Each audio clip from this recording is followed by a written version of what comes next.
¿Qué quiere decir que Jesús es el verbo o la palabra de Dios? De esto y un poco más estaremos hablando aquí en tu Escuela Sabática Práctica.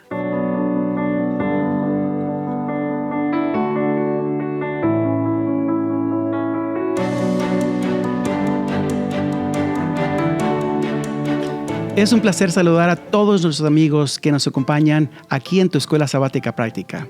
Te invito para que nos sigas en las redes sociales de Esperanza TV, le pongas un like y compartas los contenidos que Esperanza TV produce para ti. En esta ocasión, una vez más, me acompañan dos amigos que siempre es un placer platicar con ellos. Sonia Badenas, bienvenida una vez más. Muchas gracias, Félix. Y Abner, qué bueno que estás con nosotros. Bienvenido. Un gusto estar contigo otra vez acá. Saben ustedes que este programa es un programa que me llama mucho la atención porque habla de Jesús como el verbo de Dios o la palabra de Dios. Y siempre me llamó la atención ese concepto. ¿Qué significa esto? Pero antes de empezar, ¿por qué no hacemos una oración? Sonia, ¿nos podías dirigir una oración? Sí, con mucho gusto. Gracias, Señor, porque podemos estar aquí juntos para poder escuchar tu palabra, a practicar de tu palabra con amigos y aprender. Que podamos siempre estar receptivos a todo lo que nos enseñas. En nombre de Jesús, amén. Abner, este es un asunto muy interesante el que vamos a estudiar en esta ocasión. Como dije al principio, esta idea de que Jesús es el Hijo de Dios es muy intrigante. Desde niño me ha causado muchas preguntas. ¿Qué quiere decir la Biblia cuando dice que Jesús es la palabra de Dios o el verbo de Dios? Sí, a mí me parece también que el concepto de Jesús como la palabra de Dios es un concepto muy interesante. Y tú sabes, los intérpretes bíblicos han estado discutiendo cuál es la fuente de la cual Juan tomó la idea del logos, la idea de la palabra. Y pueden ser fuentes, algunos arguyen, fuentes filosóficas que eran comunes en sus días, pero claramente Juan utilizó mucho el Antiguo Testamento para presentar sus argumentos acerca de su experiencia con Jesús, ¿verdad? La vida que él experimentó durante esos años con Jesús. Así que más probablemente Juan utilizó, o seguramente utilizó el Antiguo Testamento, el concepto de la palabra de Dios en el Antiguo Testamento. Y hay tres ideas fundamentales de la palabra de Dios en el Antiguo Testamento. La primera, la palabra de Dios es la que hace estos actos majestuosos en el Antiguo Testamento, ¿no? Especialmente el acto creativo, ¿no? Por la palabra de Dios fueron creadas todas las cosas.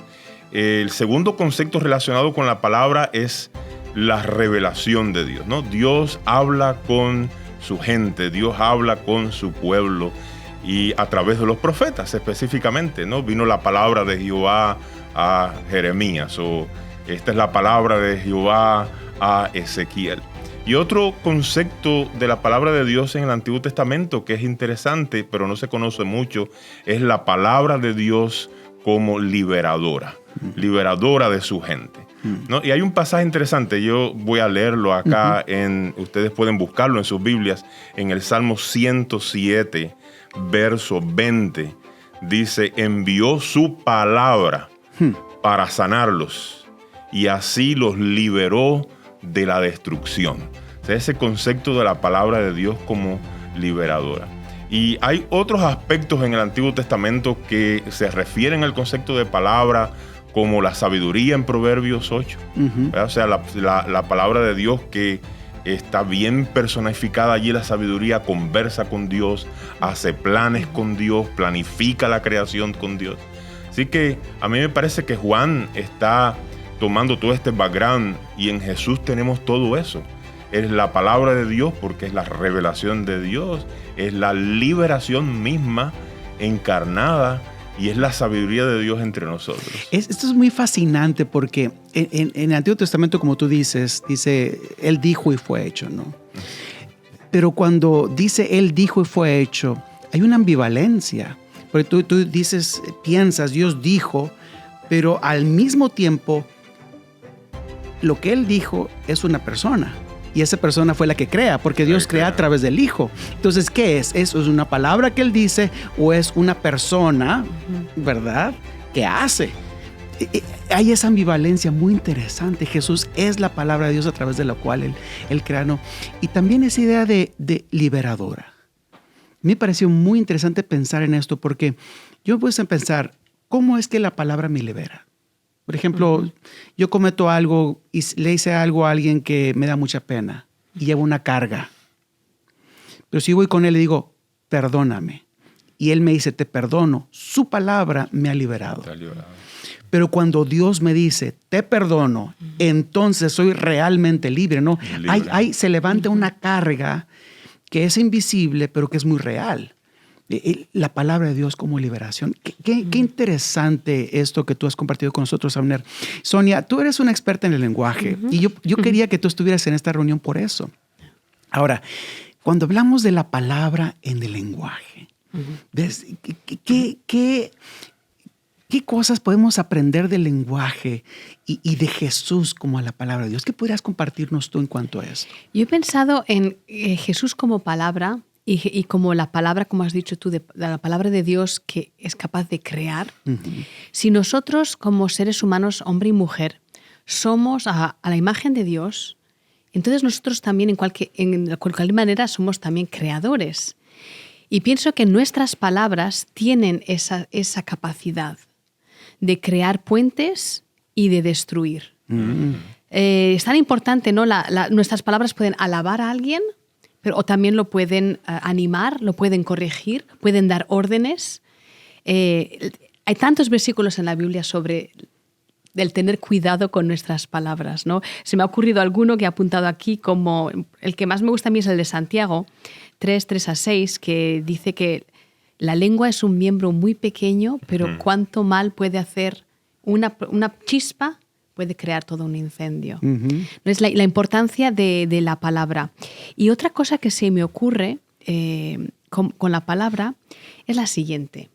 En el pasado se firmaban los contratos con la palabra.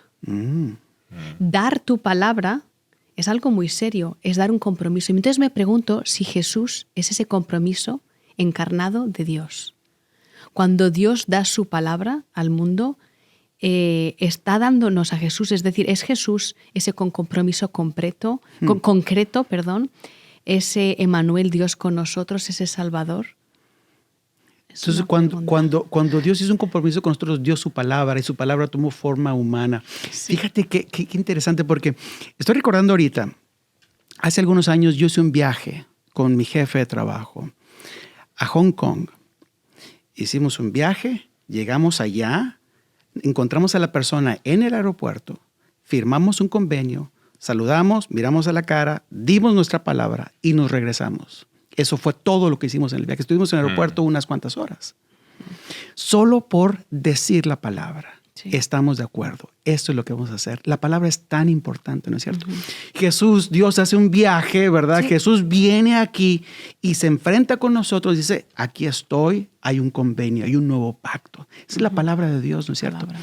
Ahora, fíjate, Sonia, platicábamos hace un momento antes del programa, ¿no? Que es muy interesante que en el idioma se inventan palabras cada año. Yo estuve haciendo investigación hace unos meses y hay una lista de palabras nuevas. Una palabra en español nueva, ajeísmo. ¿Qué es ajeísmo? ¿Verdad? Que es esa discriminación en base a edades.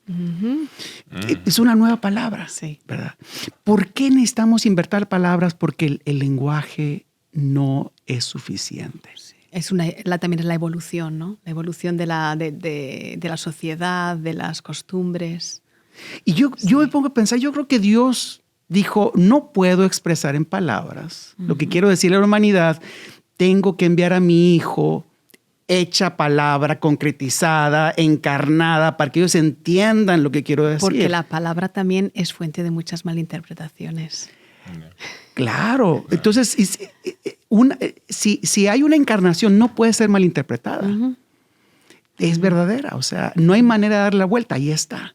¿Verdad? Qué interesante, Sonia, eso es muy, muy interesante. Y otra cosa que estaba pensando, fíjate que nosotros como seres humanos hacemos palabras, hacemos cosas con palabras. Por ejemplo, cuando el pastor le dice a dos personas, las está casando, dice, los declaro marido y mujer.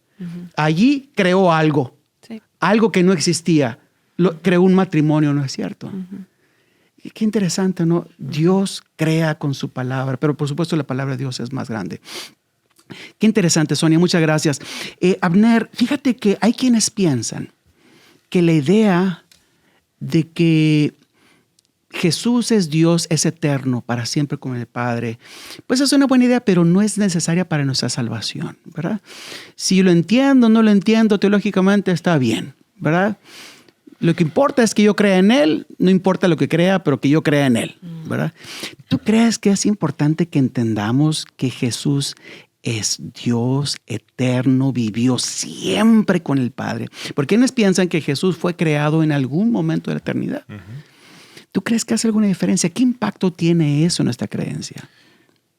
Hace una diferencia significativa. O sea, si Jesús no es Dios, o si Jesús no es eterno, o si digamos. Jesús no es eterno, es completamente la destrucción de la fe cristiana. Y tiene implicaciones muy profundas, ¿no?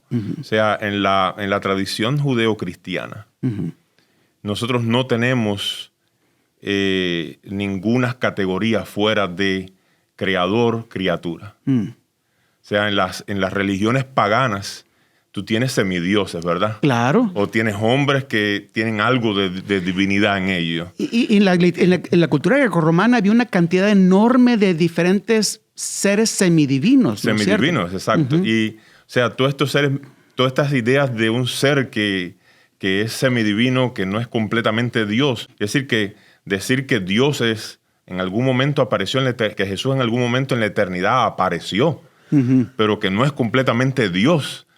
Ya entran esas categorías que no encontramos en la Biblia. O sea, en la Biblia hay dos, o eres Dios o eres criatura. No puede ser las dos. No hay intermedio. Si Jesús es criatura, tiene implicaciones tremendas para la fe cristiana. Una implicación tremenda es que la fe cristiana en realidad sería politeísta.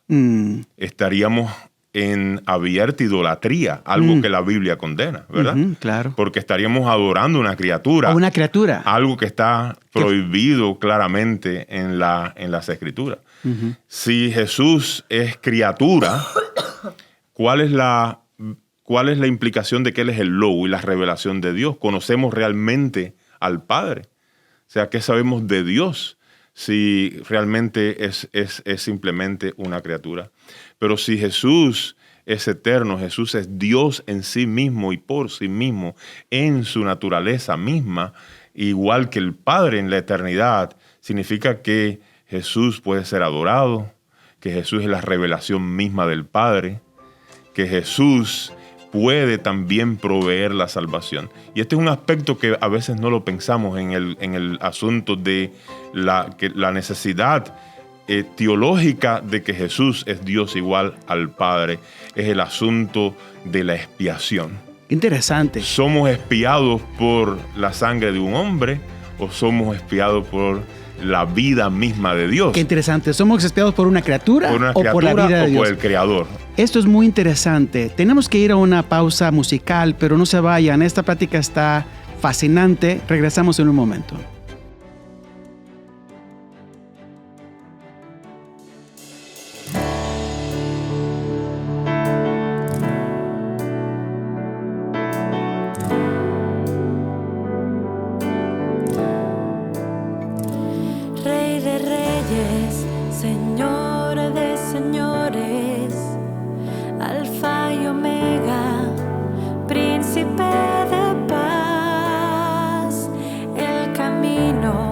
La verdad y la vida, roca eterna, mi seguridad.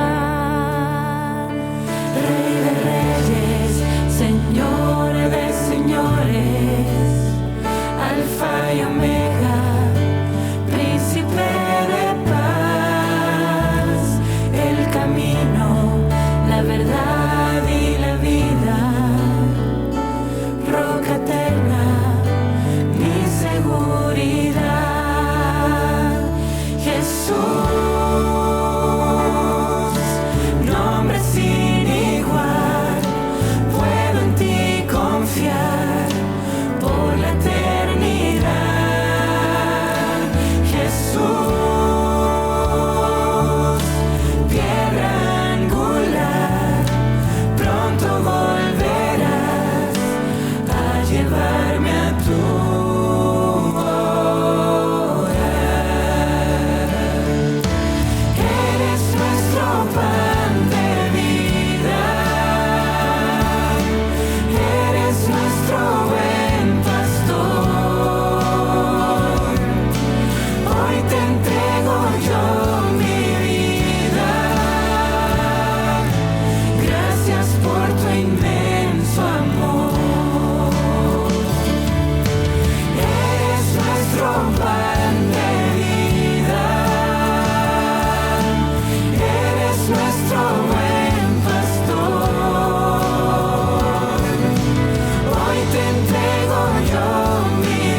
Qué hermoso canto hemos escuchado.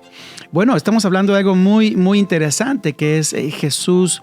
El hecho de que Jesús es Dios hace que nuestro Salvador, el sacrificio no es una criatura que murió por nosotros, es Dios mismo que murió por nosotros. Y nosotros podemos explorar esto muchísimo más, pero el tiempo es corto, ¿no es cierto? Fíjate, Sonia, la siguiente pregunta es para ti, porque Jesús es el verbo de Dios, la palabra de Dios.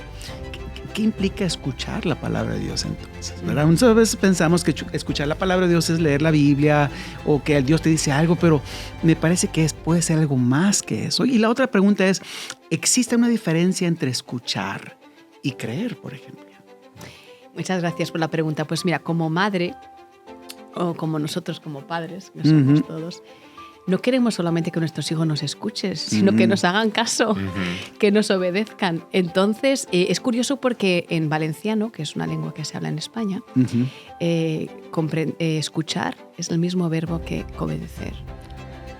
Si dices, mi hijo no me entiende, no me entén, quiere decir no me obedece.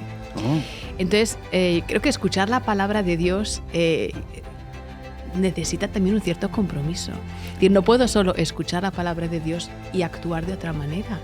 Si tengo que escuchar la palabra de Dios y obedecerla y ponerla en práctica, digo yo. Claro. Si no, no sería realmente escuchar la palabra de Dios. Como mujer, como madre, me gusta mucho leer la palabra de Dios. Necesito a veces ver versículos que me alienten, que me den esperanza. Me gusta leer las historias de nuestros patriarcas, me gustan muchas historias que hay allí. Pero si yo solamente las leo y después me olvido de ellas, pues ¿para qué son, no? Claro, fíjate que lo que tú decías de que en valenciano es es igual que el catalán, pero no todos van a pensar lo mismo. Ok, muy bien. En este idioma, escuchar es lo mismo que obedecer. Sí. Sabes que en el hebreo también, ¿eh? Sí. En el hebreo el concepto de escuchar es obedecer. Una persona que no escucha no es la que no escuchó la voz, sino la que no obedeció la voz, ¿no? Qué interesante, ¿no? Entonces, la palabra de Dios debe llevarnos a ¿cómo sé que escuché? Cuando hay un cambio de conducta, ¿verdad? Fíjate que una vez le pregunté a un maestro, ¿cómo sé si mi enseñanza es efectiva? Porque como maestro uno siempre tiene problemas. Abner, tú eres maestro, Sonia, tú eres maestra, ¿no? Entonces uno hace los exámenes, pero al año ya olvidaron, ¿no? Le dije, ¿cómo sabe uno realmente si la educación ha tenido efecto? Y él me dijo sencillamente, si ha habido un cambio de conducta. Si hay un cambio de conducta, entonces tu enseñanza es efectiva. Me pareció muy interesante, ¿no es cierto? Muy bonito. Sí.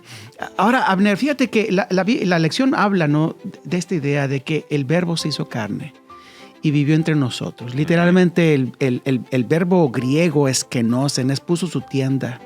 Nosotros hoy diríamos compró una casa a nuestro lado. De hecho, te voy a hacer una pregunta en un momento más en cuanto a eso. Puso su casa a nuestro lado y se mudó, ¿verdad? Y dice, y vimos su gloria como del unigénito del Padre. ¿Qué vimos? O sea, ¿qué es la gloria de Jesús? ¿Qué vimos? ¿Qué vio Juan? ¿Qué vio Felipe? ¿No? ¿Qué vieron ellos?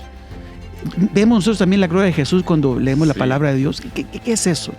Es una gran pregunta, ¿sabes? Pero yo creo que Juan lo que está haciendo, está construyendo argumentos otra vez desde el Antiguo Testamento para mostrar que este Jesús, que la gente ve caminar allí por Nazaret desde niño, ¿okay? O sea, pensemos que estamos allí en ese contexto. Claro.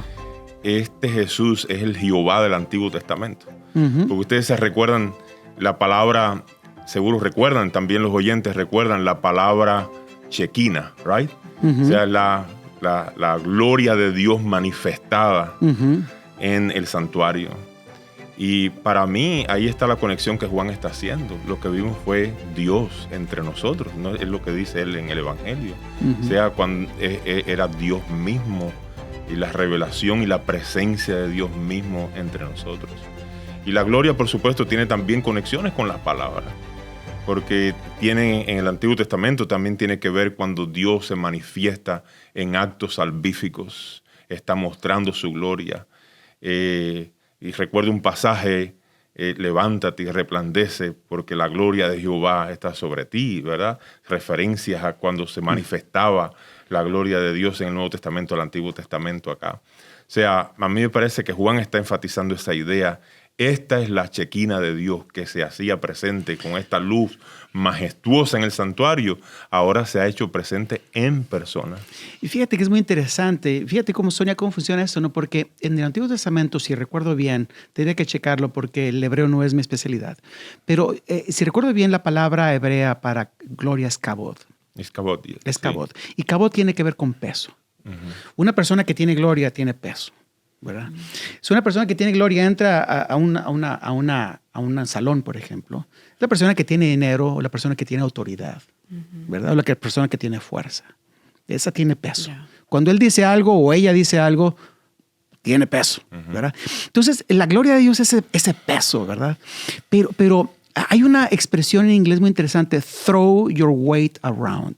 Es esta expresión de que yo tengo dinero, tengo fuerza, tengo poder o tengo autoridad, pues la hago valer, ¿verdad? Entro a un salón, a un lugar y la hago valer de alguna manera. I throw my weight around, ¿verdad?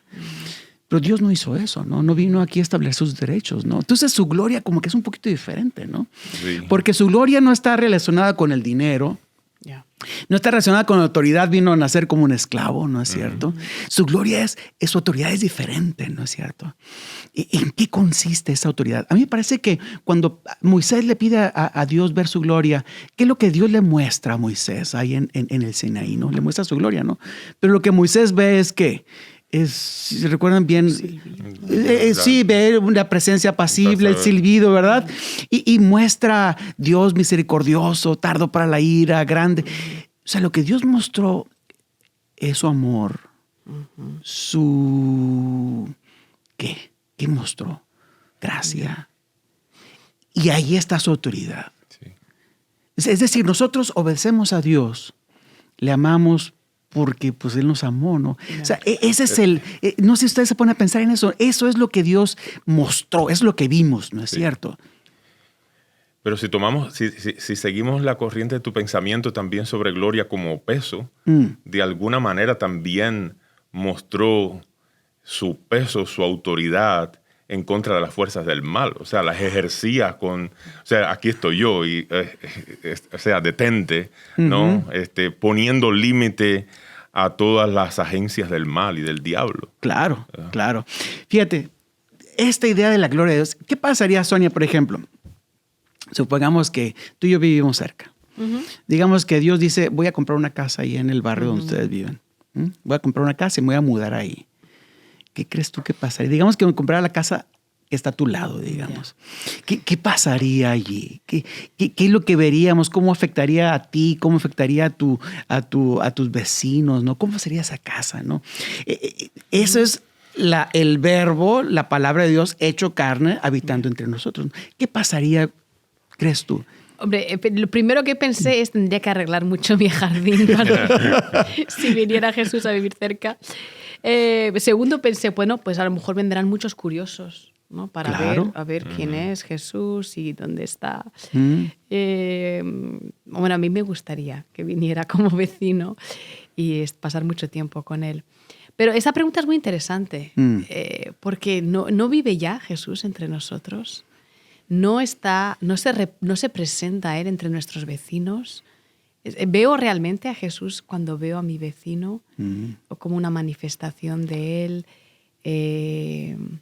Es muy buena pregunta porque Jesús está con nosotros. Ahora, lo que tú estás diciendo, Sonia, me parece a mí que podría ser al revés. ¿Será que Dios dice, hey, quiero mudarme a tu barrio, pero Sonia, me abres un cuartito ahí en tu casa, ¿no? Me rentas un cuartito. O sea, Dios quiere vivir en mi vecindario, en mi casa. Sí. Como yo soy el representante, soy una embajada de Él. Sí. Entonces, es lo que debería de ser, ¿no es cierto? Es lo que debería de ser. Sí. Interesante, ¿no? Pero volviendo, a mí me gustaría que Dios comprar una casa, suben los precios de la casa, ¿no? Porque va a venir mucha gente y eso estaría muy bien, ¿no es cierto? Pero esta idea de la gloria de Dios hecha carne, viviendo entre nosotros, Dios hecho humano, ¿no es cierto? ¿No? ¿Cómo puede Dios vivir entre nosotros en lo que hacemos, Abner, en la forma en que nos relacionamos con los demás. Los demás. Tú te has puesto a pensar en eso, ¿no? Sí, yo creo que cómo manifestamos la presencia que nosotros construimos en la relación con ese Dios que se manifestó entre nosotros. Porque hay un aspecto que a veces no pensamos mucho sobre la manifestación de Dios en Jesús, que no solamente se manifestó como Dios, pero también fue la manifestación del hombre perfecto. O sea, cuando andaba por allí no era solamente completamente Dios, pero era la manifestación última del ideal de Dios para el hombre, lo que es el ser humano perfecto. Y de hecho más adelante en Juan 19 va a decir, he aquí el hombre. He como aquí el hombre. Pilato dice, ¿no? Que he aquí el hombre, ¿no? Mm. Qué interesante, ¿no? Yo creo que este asunto de Jesús, ¿verdad? La palabra de Dios, Jesús, nosotros pensamos que Jesús es el mensajero de Dios. Y sí, la Biblia habla de Jesús como Moisés dijo, un profeta como yo levantará Jehová, que la Biblia aplica a Jesús, a él van a escuchar. En ese sentido Jesús es un profeta, pero la Biblia habla más que eso, ¿no? La Biblia dice que Jesús es el mensaje de Dios. Uh-huh. Es un mensaje encarnado, ¿verdad? Es el portapalabra Uh-huh. y la palabra. El portapalabra Sí, y la la palabra. palabra. Ambas Ambas. cosas en un solo lugar, ¿verdad? Amigos, esto ha sido una plática muy interesante, ¿no? Jesús, la palabra encarnada, ¿verdad? Jesús, la palabra y el portapalabra, ¿verdad? Jesús, el que crea nuevas cosas, crea puentes, Sonia, ¿verdad? Crea paz, armonía. Jesús también como el que libera, la palabra de Dios que libera, ¿no? ¿Qué mensaje tan interesante hemos escuchado en esta ocasión? Les invito para que nos acompañen cada semana aquí en tu Escuela Sabática Práctica. Abner, ¿podrías dirigirnos en una oración? Claro, oremos. Dios y Padre, gracias por tu presencia en esta conversación. Gracias por las ideas que hemos compartido, pero sobre todo gracias por Jesús, la manifestación última de quien tú eres, el Padre, entre nosotros. Es en su nombre que rogamos. Amén y amén. Muchas gracias, Abner. Muchas gracias por acompañarnos. Que el Señor les bendiga abundantemente. Nos vemos pronto.